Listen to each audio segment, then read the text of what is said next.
FRBR का विकास किसके द्वारा किया गया था? Functional requirement bibliographic record FRBR है। इसका डेवलपमेंट है वो किसके द्वारा किया गया था? ऑप्शन आपके नीचे दिए गए हैं, इनमें से आपको राइट ऑप्शन बताना है।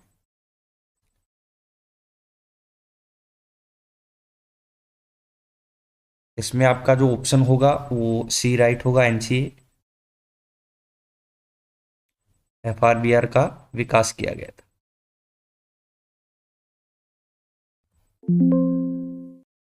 इसके विकास की बात करें FRBR की, तो इसका जो विकास किया गया था, FRBR के विकास की बात करें हम, वर्ष यदि पूछा जाए तो 1998 में क्या है, इसका विकास किया गया था FRBR का।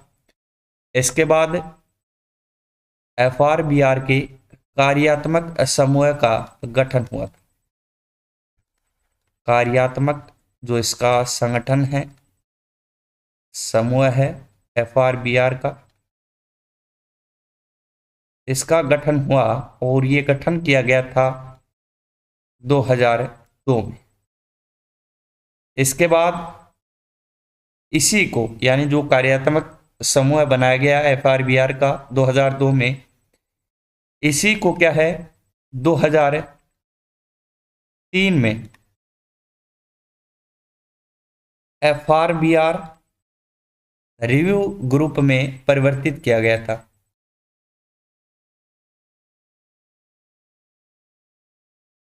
FRBR रिव्यू ग्रुप में इसी कार्यात्मक समूह को क्या है 2003 में परिवर्तित किया गया, 2002 में बनाया गया था इसे FRBR 1998 में। अगले क्वेश्चन की तरफ बढ़ते हैं। ग्रंथ सूची एक कला और विज्ञान, ये दोनों हैं, ये किसके द्वारा कहा गया था? ये क्वेश्चन आपके राजस्थान लाइब्रेरियन के लिए भी इम्पोर्टेंट है, आ सकता है भी सिलेबस से बाहर है लेकिन आ सकता है, इम्पोर्टेंट क्वेश्चन है। इसके अलावा जो DSS भी है और जो बिहार लाइब्रेरियन है, इन सभी के लिए क्या है, ये क्वेश्चन इम्पोर्टेंट है। ग्रंथ सूची को कला और विज्ञान दोनों किसके द्वारा कहा गया था? तो ये आपके एस्टेल द्वारा, किसके द्वारा? एस्टेल द्वारा ये ग्रंथ सूची को कला और विज्ञान दोनों ही कहा गया था। ऑप्शन क्या होगा? ए इसमें आपका बिल्कुल राइट होगा। नेक्स्ट क्वेश्चन है, गणेश भट्टाचार्य द्वारा चेन इंडेक्सिंग में कितने प्रकार के स्टेप्स हैं वो बताए गए। स्टेप्स पूछा गया है, गणेश भट्टाचार्य ने कितने स्टेप्स बताए हैं आपके चेन इंडेक्सिंग में?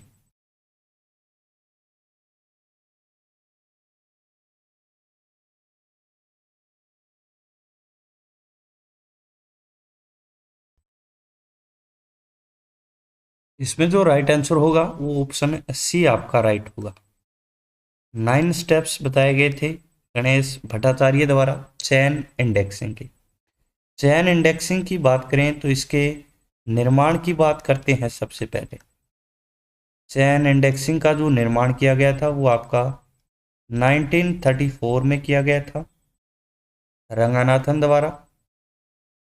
इसके बाद इसका जो आधुनिकीकरण है, चेन इंडेक्सिंग का आधुनिकीकरण करने वाली संस्था थी DRTC, documentation research and training centre द्वारा जो आपकी चेन इंडेक्सिंग है इसका आधुनिकीकरण किया जाता है। निर्माण 1934 में। इसके अलावा इससे संबंधित अन्य क्वेश्चन की बात करें, निर्माण की बात करें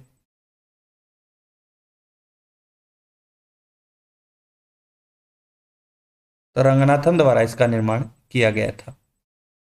इसके अलावा बात करें चेन इंडेक्सिंग की, तो इसका जो सबसे पहले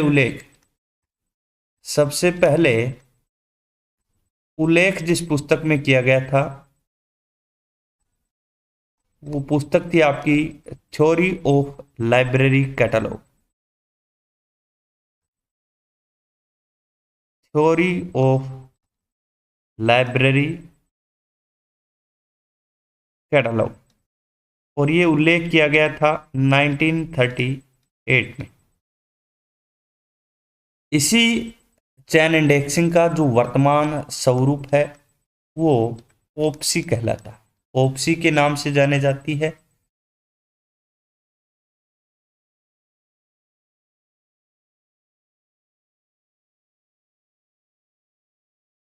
ओप्सी का वर्तमान स्वरूप है ये।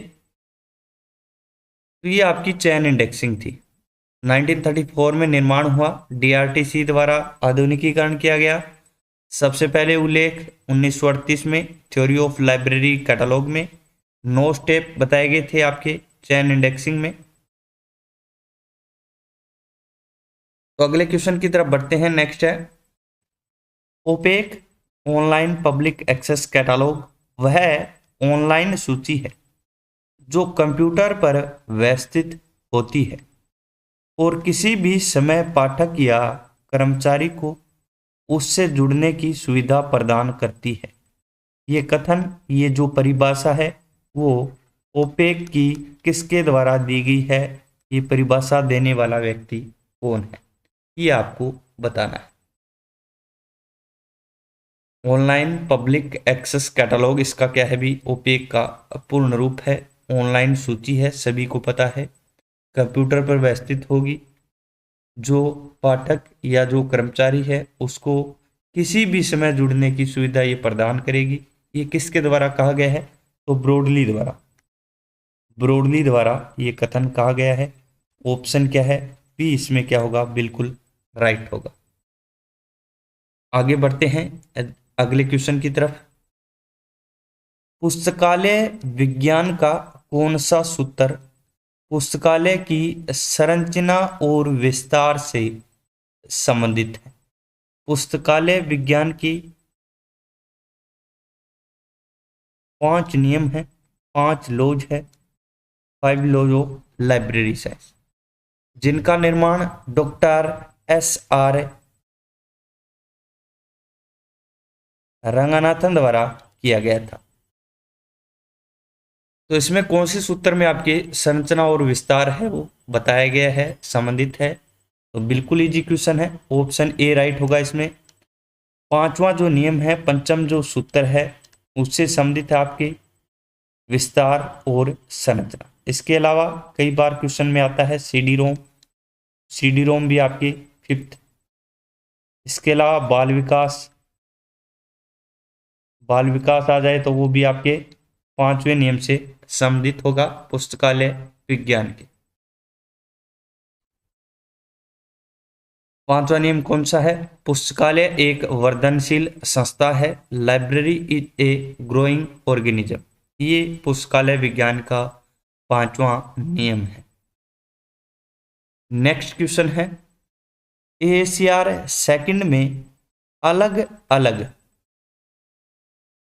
वर्ष होने पर अंतिम वर्ष को किस चिन्ह के द्वारा अंकित किया जाएगा? Anglo American cataloguing rules second में यदि डिफरेंट वर्ष है तो जो लास्ट ईयर है उसको कौन से चिन्ह के द्वारा अंकित करेंगे? तो इसमें आपका जो राइट आंसर होगा वो ऑप्शन डी राइट होगा, हाइफन चिन्ह के द्वारा अंकित किया जाएगा। ये आपका ऑप्शन डी क्या होगा, राइट होगा इसमें। अगला क्वेश्चन है डबलिन कोर मेटाडाटा में कुल कितने तत्व होते हैं? डबलिन कोर मेटाडाटा,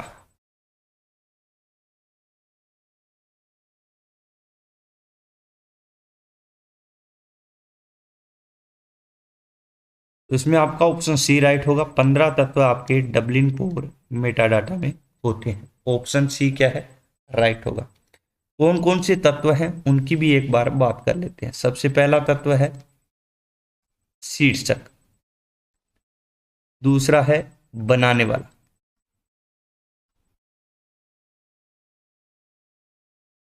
तीसरा जो इसका तत्व है वो है सब्जेक्ट या फिर विषय। चौथा आपका हो गया विवरण। पांचवा है पब्लिशर यानी कि प्रकाशक। छठा है आपका योगदान देने वाला, यानी कोई सह लेखक है, वो इसमें क्या हो गया, योगदान देने वाला। अगला जो तत्व है मेटा डेटा का, वो है आपका तारीख यानी कि डेट। नेक्स्ट आपका हो गया टाइप्स। अगला आपका स्वरूप, पहचानकर्ता।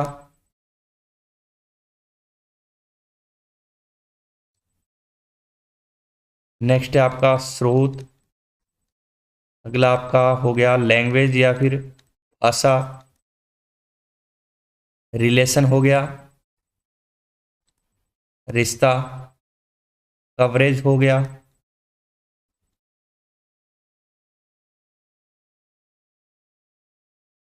और लास्ट हो गया आपका अधिकार। तो ये आपके क्या है, जो 15 तत्व है Dublin core Meta data.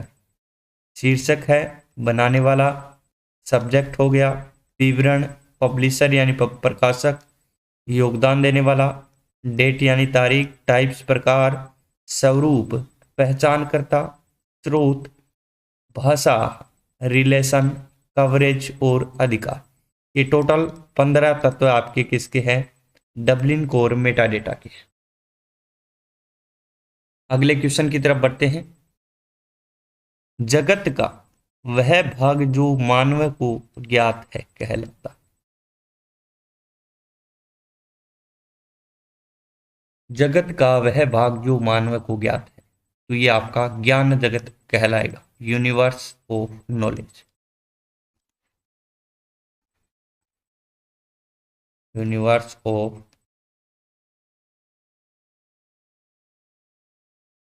Knowledge, ये आपका ज्ञान जगत कहलाएगा। अगला क्वेश्चन है, ऐसी कड़ी, ऐसा लिंक जो किसी योजक चिन्ह, दशा संबंध यानी जो फेस रिलेशन है, दशा संबंध प्रदर्शित करने वाले चिन्ह पर समाप्त होती है,